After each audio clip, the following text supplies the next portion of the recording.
Some countries are hard to conquer. Russia is impossible. And I don't mean that in a hyperbolic, oh, they're tough kind of way. I mean that across 200 years, the greatest military geniuses in human history have tried to take Russia, and every single one of them has failed.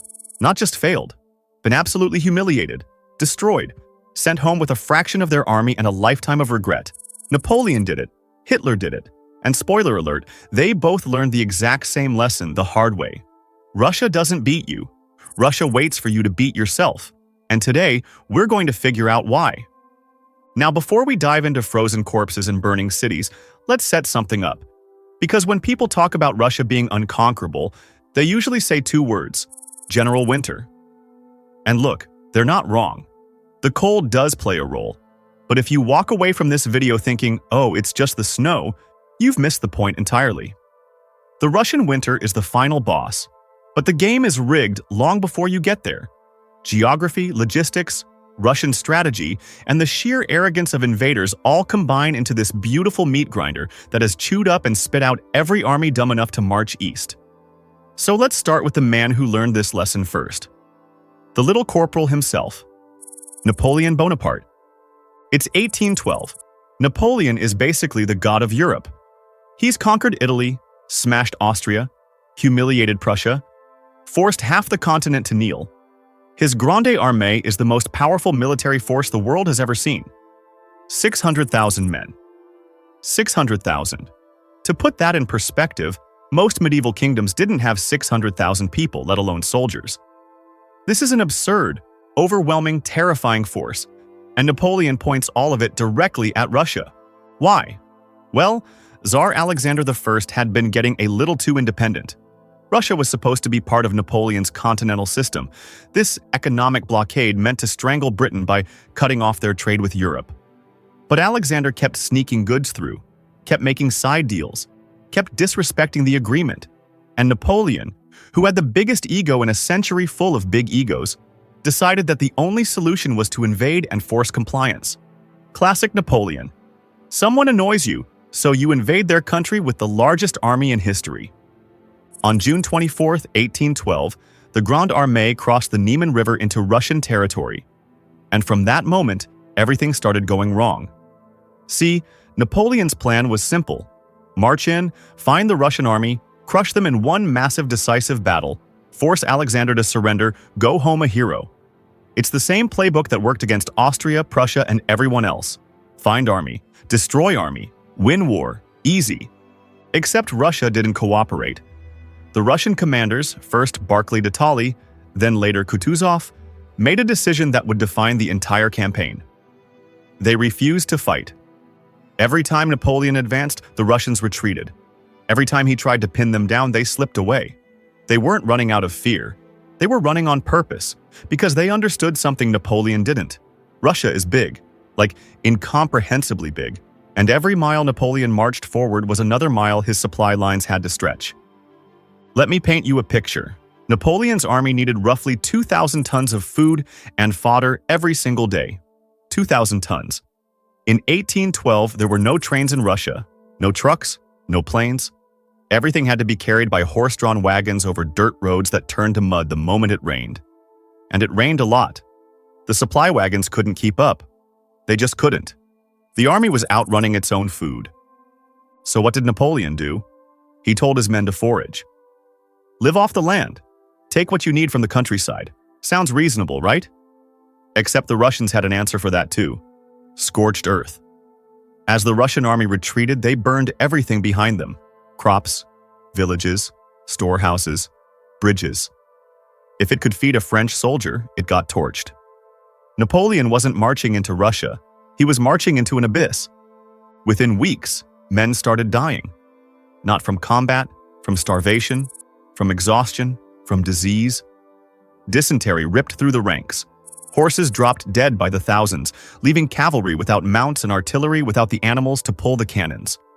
Napoleon had crossed into Russia with 600,000 men. By the time he reached Smolensk 2 months later, he was down to around 160,000 combat-effective troops. He'd lost more than 2/3 of his army, and he hadn't even fought a major battle yet. Russia was eating him alive without throwing a single punch. but Napoleon pushed on. Because what else was he going to do? Turn back? Admit defeat? Not a chance. His whole empire was built on the myth of invincibility. If he retreated now, every conquered nation would smell blood. So he kept going, deeper, further, chasing the Russian army that kept dancing just out of reach. Finally, in September, the Russians decided to stand and fight. At a place called Borodino, about 75 miles from Moscow. And make no mistake, this was a bloodbath. Both sides threw everything they had at each other. By the end of the day, around 70,000 men lay dead or wounded. It was one of the deadliest single days in military history up to that point. And technically, Napoleon won. The Russians retreated. The road to Moscow was open. 1 week later, Napoleon rode into the Russian capital. He'd done it. He'd taken Moscow. Surely now Alexander would surrender. Surely now the war was over. Napoleon sat in the Kremlin and waited for the Russian delegation to arrive with terms of peace. No one came. See, here's the thing about Moscow in 1812. It wasn't actually the capital. St. Petersburg was the seat of government, the heart of Russian power. Moscow was symbolically important, sure. But strategically? Taking it didn't end the war. It didn't cut off Russian command. It didn't force Alexander to do anything. And Alexander knew it. He simply said no. No negotiations. No surrender. No peace. Just silence. And then Moscow started burning. To this day, historians argue about who started the fires. Some blame Russian saboteurs. Others point to French soldiers being careless. Either way, within days, massive sections of Moscow were engulfed in flames. The city that was supposed to shelter Napoleon's army for the winter was being destroyed around them. Food stores burned. Buildings collapsed. Napoleon watched from the Kremlin as his prize literally turned to ash. He waited 5 weeks. 5 weeks sitting in a burning, empty city, hoping Alexander would change his mind. Alexander didn't change his mind, and by mid-October, with winter approaching fast and his army starving, Napoleon finally ordered the retreat. This is where the nightmare really began. The same scorched earth that had starved the French on the way in was now even worse on the way out. There was nothing left. No food, no shelter, no fodder for the horses. And now finally, General Winter showed up. Temperatures plummeted, snow began to fall. Men who had been weakened by months of hunger and disease started freezing to death. They'd fall asleep and never wake up. They'd stop to rest and become corpses within hours. The retreat from Moscow is one of the most horrifying episodes in military history. The roads were littered with bodies, wagons were abandoned, cannons were left in snowdrifts, cavalry horses were slaughtered and eaten, sometimes while still alive because the men were too weak to kill them properly first. The Russian army, which had been shadowing Napoleon for months, now attacked constantly. Cossack raiders harassed the flanks. Regular forces struck at river crossings. The French weren't retreating anymore, they were dying. At the Berezina River, the French faced a frozen hell. The bridges were destroyed. The Russians were closing in. French engineers stood in freezing water for hours building pontoon bridges, knowing they would die from exposure just so the army could escape. Many of them did die, and even then, thousands of French soldiers drowned or were crushed in the desperate crossing. By the time the survivors staggered out of Russia in December 1812, Napoleon's Grande Armée was gone. Of the 600,000 who had marched in, fewer than 100,000 made it out. And most of those were broken men who would never fight again. Russia had destroyed the most powerful army on earth without ever winning a truly decisive battle. They'd let the land do the killing. Now, you'd think after that, everyone would learn their lesson. You'd think future military leaders would look at Napoleon's catastrophe and say, yeah, let's never do that again. But nope. Because 129 years later, a man with an even bigger ego and an even worse mustache decided he could succeed where Napoleon failed. Adolf Hitler. It's June 1941. Hitler has already conquered most of Europe. France fell in 6 weeks, Poland in 4. The Blitzkrieg tactics that combined tanks, aircraft, and motorized infantry seemed unstoppable. And Hitler, high on his own supply, decided it was time to finish what Napoleon started. Operation Barbarossa, the invasion of the Soviet Union. Now, Hitler's motivations were different from Napoleon's. This wasn't about economic blockades or forcing cooperation. This was ideological. Hitler believed the Soviet Union was run by, in his deranged worldview, Jewish Bolsheviks. He wanted Lebensraum, living space for the German people. And he believed the Slavic peoples were subhuman, fit only for enslavement or extermination. This wasn't just a war of conquest. This was a war of annihilation. On June 22nd, over 3 million German soldiers crossed into Soviet territory along a front stretching nearly 2,000 miles. It was the largest military operation in human history. And at first, it went spectacularly well. The Soviets were caught completely off guard. Stalin, despite numerous intelligence warnings, had refused to believe Hitler would actually attack. Soviet forces near the border were overwhelmed. Entire army groups were encircled and destroyed. In the first few weeks, the Germans captured hundreds of thousands of prisoners. It looked like Napoleon's failure was about to be corrected. The Germans had tanks, they had planes, they had motorized supply columns.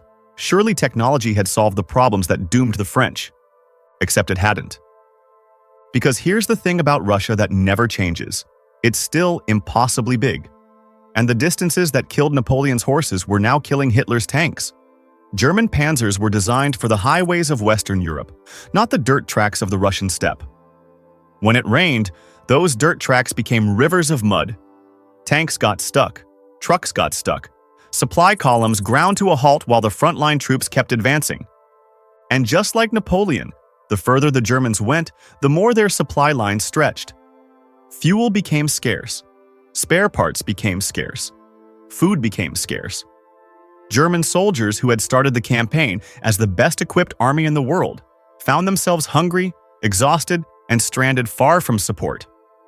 The Soviets, meanwhile, were doing exactly what their ancestors had done 129 years earlier. They retreated. They traded space for time. And when they retreated, they burned everything behind them. Stalin explicitly ordered scorched earth tactics. Factories were dismantled and shipped east to the Urals. Crops were torched. Livestock was slaughtered. If the Germans wanted Russia, they could have the ashes. But there was a key difference between 1812 and 1941. The Soviets fought back, hard.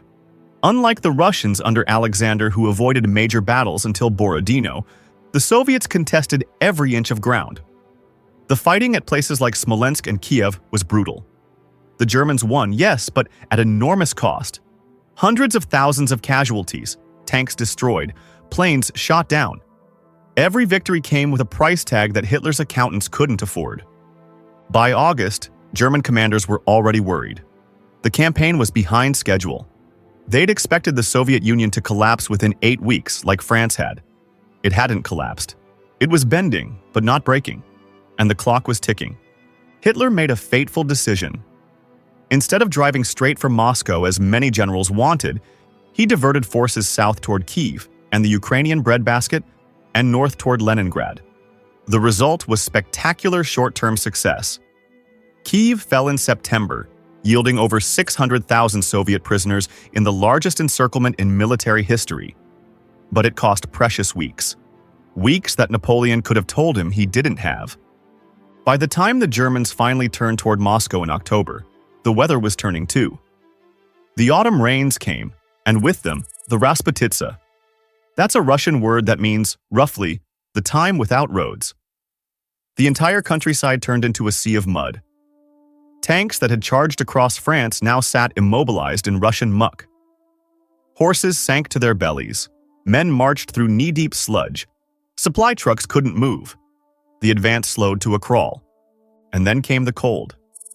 Now look, the Germans knew winter was coming. They weren't stupid.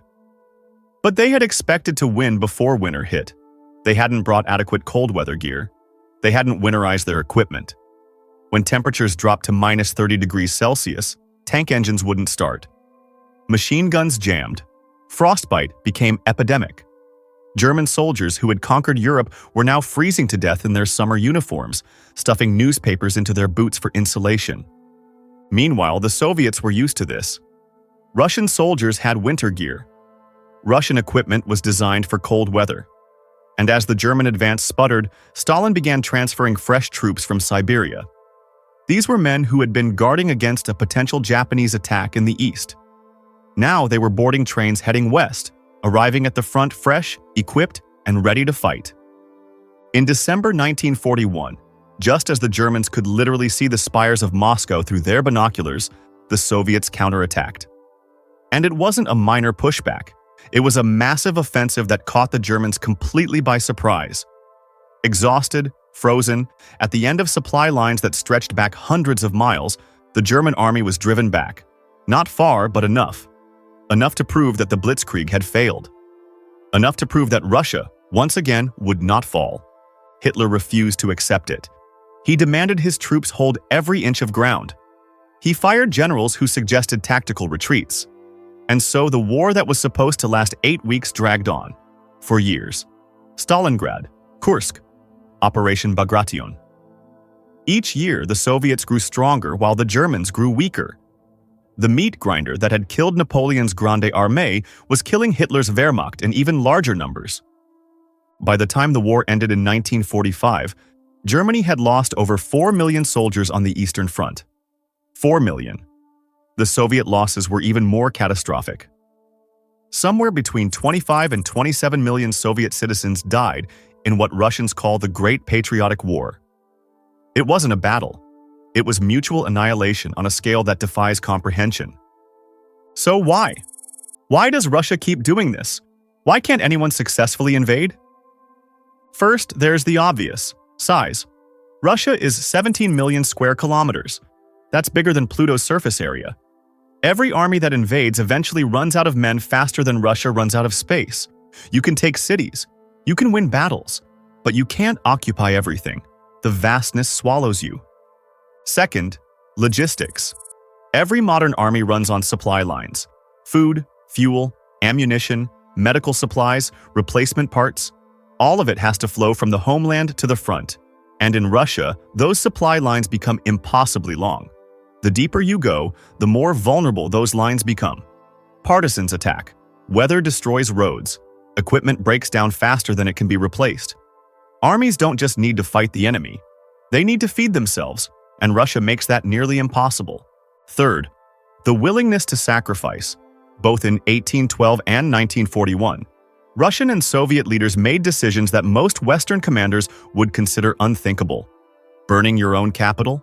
Stalin letting millions starve rather than let the Germans capture food supplies?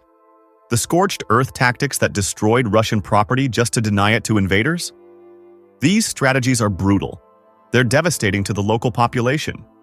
But they work, and Russian leaders have historically been willing to accept costs that their enemies couldn't imagine. Fourth, the climate. Yes, general winter is real, but it's not just about snow and cold.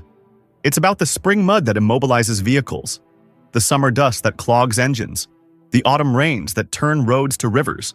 Russia has not one but 4 seasons of weather that want to kill invading armies. The cold just gets all the press because it's the most dramatic. And fifth, and maybe most importantly, Russia adapts. In 1812, the Russians avoided battle until they were ready. In 1941, they fought constantly, but traded space for time until they could counterattack. Both times, Russian commanders understood that the land itself was their greatest weapon. They didn't need to beat the invaders. They just needed to survive long enough for the land to beat them. There's a pattern here that goes beyond tactics. It's almost philosophical. Western military thinking, from Napoleon to Hitler, to today, focuses on decisive battle. Find the enemy, destroy them, win the war. It's clean, it's logical. And against Russia, it's suicidal. Because Russia doesn't play that game. Russia plays the long game. They stretch you out. They bleed you slowly. They let you chase them into the vastness while your army falls apart behind you. And then, when you're exhausted, starving, freezing, and hundreds of miles from safety, they turn around and destroy what's left. Napoleon learned it, Hitler learned it, and somehow, despite these catastrophic examples sitting right there in the history books, leaders keep thinking they'll be different. They keep thinking they're smarter, better equipped, more determined, and Russia keeps proving them wrong. There's a quote, often attributed to various people, that sums it up perfectly. Russia is never as strong as she looks. Russia is never as weak as she looks. The first part lures you in. The second part kills you. So the next time someone asks why Russia is impossible to occupy, don't just say winter. Say this. Say it's because Russia is a trap. A beautiful, endless, frozen trap that has swallowed armies for centuries. It doesn't matter how good your generals are. It doesn't matter how advanced your weapons are. The moment you step into that vastness, you're playing by Russia's rules. And Russia's rules only have one outcome. Napoleon brought 600,000 men. He left with fewer than 100,000. Hitler sent 3 million. He lost 4 million. The frozen truth isn't just that Russia is cold, it's that Russia is patient. And patience, it turns out, is the most devastating weapon of all.